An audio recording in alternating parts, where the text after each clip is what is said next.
Would you think I'm crazy if I told you that any kind of bursitis and any kind of tendinitis is actually just a symptom and not, in fact, a diagnosis? Because at the heart of it, all it is irritation of a tendon, right? So tendinitis is irritation or inflammation of a tendon. Bursitis is inflammation and irritation of a bursa, which is because of a tendon that is on top of it and just rubbing on it and creating that irritation. And a lot of times it could happen because either there's an issue with joint mobility, right? So if your joint isn't able to do what it's supposed to be, what it's designed to be doing, that can cause irritation through other muscle groups, right? We need to retain our mobility through all the joints.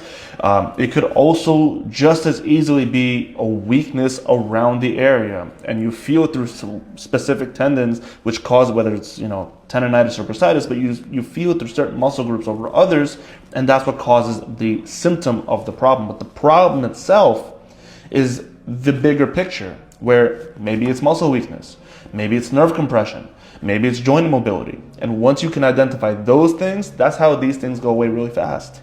And things like plantar fasciitis are exactly the same. Plantar fasciitis, people deal with it for so damn long. Meanwhile, it is really easy to fix.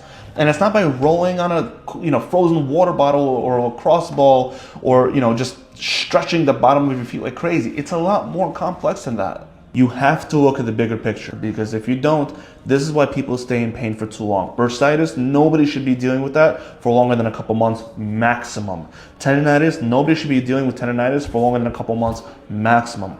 Plantar fasciitis, no one should be dealing with that for longer than 2 or 3 months maximum. And yet I'm coming across patients who are dealing with these issues for months and months and months or even years.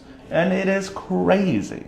There's a reason why monster walks and clamshells aren't fixing your trochanteric bursitis. There's a reason why holding a band and opening and closing the arm like that isn't working for your rotator cuff tendinitis. There's a reason why all these things don't work, and it's because they are just trying to patch up the symptoms and no one's actually looking at the bigger problem. So next time you go to work with a medical provider, a therapist, whatever, are you sure that's the problem? Ask them that. Are you sure that's the problem, or is there something else?